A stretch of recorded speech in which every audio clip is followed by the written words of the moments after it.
Eh bien bonjour à tous les amis, bienvenue dans ce nouveau thread horreur. La thread dell'orrore. Ouais, je sais pas si ça existe en Espagne aussi les threads horreur, je sais pas... Ou en Allemagne peut-être. La thread horreur. Je sais pas. C'est la première fois que je fais une vidéo sans avoir écrit l'intro avant, donc je sais pas du tout ce que je vais vous raconter. Bah si, bonne année. Voilà, c'est la fin de l'intro. J'espère que votre réveillon s'est bien passé. Et je vous souhaite évidemment le meilleur pour 2021 avec ces deux nouvelles variantes du coronavirus. Pourquoi se faire chier à regarder des threads d'horreur alors que l'horreur est dans la vraie vie? Je vous propose de démarrer tout de suite l'histoire car elle est assez longue, et parce que je me rends compte qu'au final j'ai pas grand chose à vous dire, mis à part merci. Ah oui, merci. Vous êtes encore et toujours de plus en plus nombreux à vous abonner, c'est incroyable. Vous aimez avoir les boules, la peur, la fripouille. Eh bien sachez qu'avec l'histoire d'aujourd'hui vous ne serez pas déçus. Très glauque, horrible, horrifique. Thread horreur. Fred, bon bref. Les amis, c'est parti pour cette histoire, j'espère que cela vous plaira. Positionnez-vous bien dans votre lit, dans votre canapé, et on est parti tout de suite. Nous suivons aujourd'hui l'histoire de Corinne qui nous raconte l'adoption de son enfant Nigel, âgé de 7 ans. Le prénom de Nigel était en réalité Stéphane, et Corinne nous raconte que ce dernier est né d'une mère adolescente à Sibiu, une ville roumaine notamment connue pour ses pavés et ses tours médiévales. Trop jeune et trop pauvre pour élever un enfant, la mère de Nigel l'avait alors enveloppé dans des chiffons avant de le placer dans un panier à pique-nique avec une note indiquant « S'il vous plaît, donnez-lui une bonne maison ». Alors, la première chose à laquelle on pense, c'est évidemment, heureusement que Xavier Dupont de Ligonnès n'est pas passé à côté de cet enfant. Non, parce qu'en termes de bonne ambiance familiale, c'est pas le...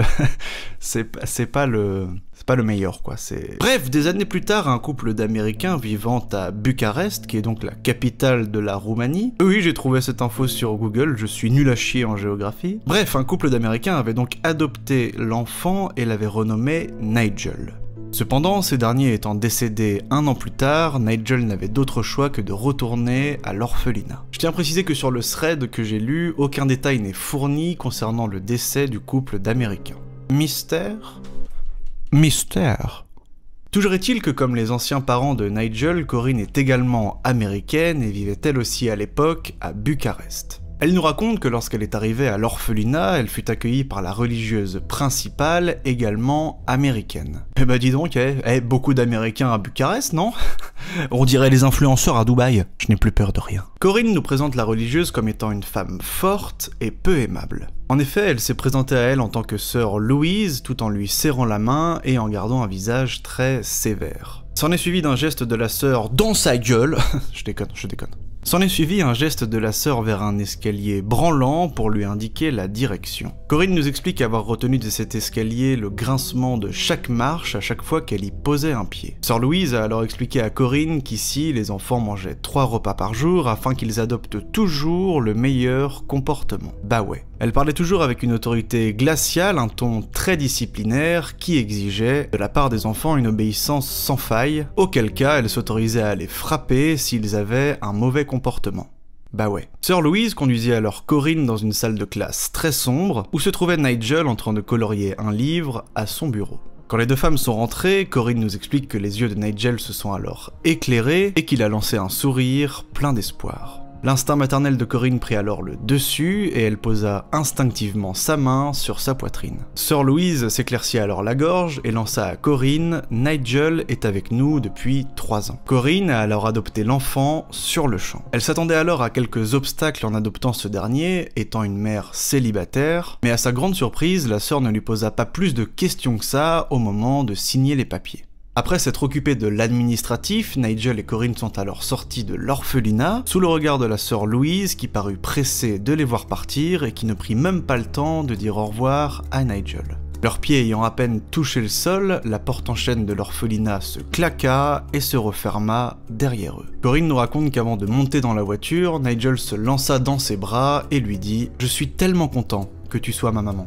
Ouais, vous sentez l'histoire qui va partir en couille comme moi? Bah bien sûr, eh bien allons-y, continuons. Corinne nous explique que les premières semaines se sont mieux passées que ce à quoi elle s'attendait. Nigel aimait ses nouveaux vêtements, ses nouveaux jouets. Quand l'école a commencé en août, il s'est même d'ailleurs très bien adapté. Son anglais s'est amélioré en très peu de temps et il s'est même fait des amis à l'école. Il ressemblait finalement à un élève de première année tout à fait normal. Au début, tout ce que faisait Nigel était tout simplement adorable. La façon dont il rigolait devant ses dessins animés, comment il pédalait sur sa bicyclette, la manière dont il retirait ses petites crottes de nez, non ça c'est moi qui l'ai inventé. Bref, un enfant adorable, et Corinne nous raconte que ce qui la faisait particulièrement craquer, c'était lorsque Nigel se mettait à dessiner. Il prenait en effet un soin méticuleux à éviter de colorier en dehors des lignes sur ses dessins. C'est vrai qu'on faisait ça quand on était petit, hein, essayer de pas dépasser les lignes, ouais, je me souviens. Ouais. Moi je le faisais avec des dessins de pénis.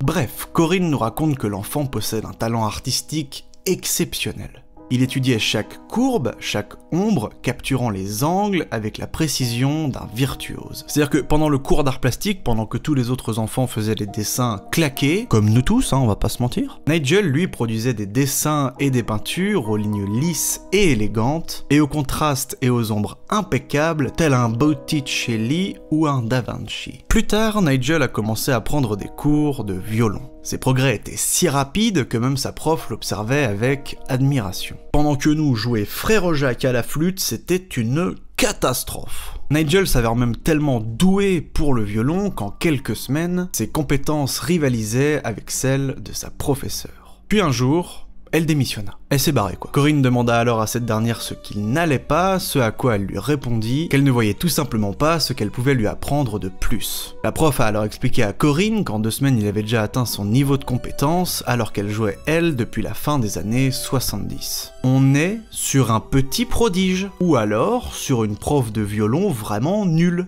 Nigel? Oui.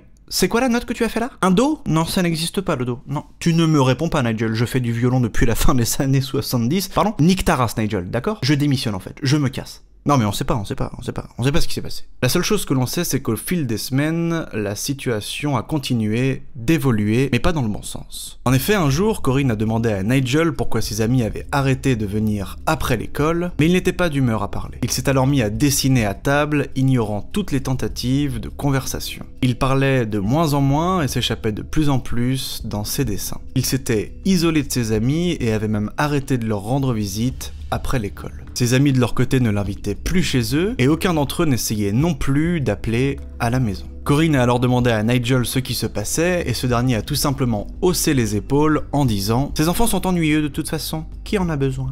Nigel se transformait clairement en Hermione Granger. Le problème c'est que même les dessins de l'enfant avaient fini par changer. Fini les dessins d'arbres verts et de canyons balayés par le soleil, place désormais aux dessins de corbeaux noirs et de pierres tombales. Le plus souvent, il dessinait des images d'arbres à l'aspect inquiétant, avec des branches sinueuses s'étendant dans l'ombre. Plus tard, vers minuit, Corinne s'est réveillée et est descendue pour chercher de l'eau. Alors qu'elle descendit les marches vers son salon, une lueur bleue provenant de la télévision éclairait de plus en plus l'escalier en projetant des ombres sur le mur. Corinne est alors rentrée dans le salon où se trouvait Nigel, au centre de la pièce, en pyjama, agrippant son ours en peluche. Il était en train de fixer la télévision qui n'affichait que de la neige. La première question que s'est alors posée Corinne était « Mais depuis combien de temps est-il là ?» Elle prononça alors son nom, mais ce dernier ne répondit pas. Il se leva, fixant toujours la télévision complètement figée. Corinne a alors froncé les sourcils, lui a tapoté l'épaule, mais toujours rien.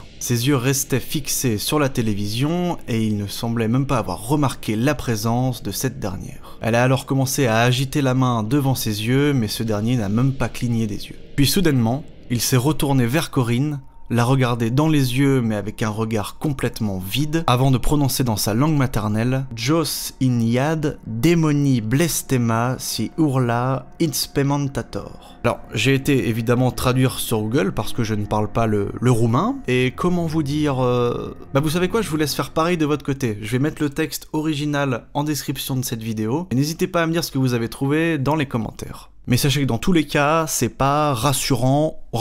Après avoir prononcé cette phrase, Nigel retourna dans sa chambre et ferma la porte derrière lui. Quant à Corinne, elle est restée elle dans le salon, la bouche ouverte avec une seule question en tête. Que signifiaient ces mots? Au cours des jours suivants, alors que l'humeur de Nigel s'assombrissait de plus en plus, Corinne a commencé à sérieusement s'inquiéter. Elle a alors décidé de contacter l'orphelinat afin de poser quelques questions. Une jeune femme qui semblait très polie lui a alors répondu, et Corinne lui a tout simplement demandé d'être mise en contact avec sœur Louise. Avant de transférer l'appel, la jeune femme a demandé à Corinne quel était son nom et prénom, et après lui avoir donné ces informations, Corinne nous explique que le ton de la jeune femme a directement changé. Elle fut alors mise en attente avant que la jeune femme ne reprenne l'appel pour lui dire « Sœur Louise est en rendez-vous pour toute la journée ». Ça sent le mytho. Merde. Corinne a alors insisté en lui disant que c'était très important, mais avant qu'elle puisse finir, la jeune femme avait raccroché. 2 jours plus tard, Corinne a essayé d'appeler à nouveau l'orphelinat, mais personne ne répondait. Et après ça, à chaque fois qu'elle essayait d'appeler, elle tombait directement sur la messagerie. Ça sent pas bon. Ça ne sent pas bon. Ah bah c'est moi en fait. Mais Corinne se rassurait en se disant que le comportement de Nigel n'était qu'une phase et que tout allait bientôt revenir à la normale. Sauf qu'avec le temps, les habitudes étranges de l'enfant devenaient de plus en plus fréquentes. Une nouvelle fois, vers minuit, Corinne s'était réveillée pour prendre un verre d'eau quand elle le surprit à nouveau en train de regarder la télévision qui affichait encore de la neige. Elle a alors à nouveau tapoté son épaule, mais Nigel n'a pas bougé. En tapotant à nouveau son épaule, l'enfant s'est retourné et a regardé Corinne dans les yeux. À la différence que cette fois l'enfant s'est mis à agripper le bras de sa mère avec une force si déconcertante qu'elle fit un sursaut en arrière. Corinne nous explique alors qu'il la regarda droit dans les yeux, sans cligner des yeux, accompagné d'un lent sourire. Un sourire qu'elle ne reconnut pas. Un sourire de malice, un sourire de quelqu'un avec un secret. Dans tous les cas, ce n'était pas le petit garçon qu'elle connaissait. Quand d'un coup, Nigel se remit à parler dans sa langue maternelle en disant « Urmatorul pas va fi fokul yadului ». Bon, cette fois-ci, je vous donne la traduction. La prochaine étape sera le feu de l'enfer. On est sur une ambiance, je crois tout simplement qu'elle a adopté Démonio. Après avoir prononcé cette phrase, Nigel retourna dans sa chambre et ferma la porte. Corinne pensa alors à lui faire passer une évaluation psychiatrique, mais alors qu'elle allait prendre rendez-vous, Nigel retrouva instantanément sa joie de vivre. Un matin, il lui a fait un énorme câlin alors qu'elle lui préparait le petit déjeuner avant de lui dire « Je suis si heureux que tu sois ma maman ». Suivi d'un sourire de petit ange, ce qui fit instantanément fondre le cœur de Corinne. Cependant, le comportement angélique de l'enfant ne fut que de très courte durée. Il continuait à s'enfermer dans ses dessins, se renfermant sur lui-même de plus en plus. Pendant des jours, Corinne a appelé l'orphelinat, exigeant de parler avec quelqu'un. Finalement, sœur Louise a pris son appel avec une voix exaspérée. Corinne lui expliqua alors ce qu'il s'était passé, ce à quoi sœur Louise lui répondit que sa mère biologique souffrait peut-être d'une dépression et qu'elle avait aussi sans doute pratiqué d'étranges pratiques religieuses sur l'enfant. Un silence de quelques secondes s'imposa dans la conversation, avant que sœur Louise n'expliqua qu'il finira par s'adapter à sa nouvelle vie, étant donné qu'il avait vécu avec d'autres familles d'accueil. Sœur Louise s'arrêta d'un coup, réalisant qu'elle en avait trop dit. Corinne la relança alors en lui demandant combien d'autres parents d'accueil, ce à quoi sœur Louise lui répondit 3, peut-être 4. Seulement Corinne savait très bien qu'elle était en train de lui mentir. La sœur a alors avoué qu'il avait vécu avec au moins 6 autres parents adoptifs avant elle. Mais lorsque Corinne insista pour avoir plus d'informations, cette dernière ne lui donna pas plus de détails. On est sur un coup de téléphone qui ne te met pas bien du tout. C'est un peu comme quand on t'appelle pour te dire d'arrêter de te balader à poil chez toi. Non, ça vous a... c'est que moi. Le lendemain, alors que Nigel était à l'école, Corinne décida de fouiller sa chambre. Elle nous raconte que ses dessins ornaient chaque centimètre carré de ses murs, beaucoup de couleurs rouges et noires, beaucoup de monstres et de gobelins, et surtout des scènes représentant la mort. Alors qu'elle s'accroupit pour ramasser un bloc-notes sur le sol, elle se pencha vers un espace creux dans le mur. Elle décolla le dessin du mur et aperçut une trappe qui menait à une zone de vide, comme un refuge caché dans le mur. Elle s'est alors faufilée dans l'espace, puis a allumé une lumière. Sa main se jeta sur sa bouche avec horreur. Les dessins de scènes de mort et les noms des personnes qui s'y trouvaient étaient collés sur chaque centimètre carré du mur. Il avait dessiné des noyades, des incendies et des pendaisons. Elle nous partage d'ailleurs l'un des dessins qu'elle a trouvé.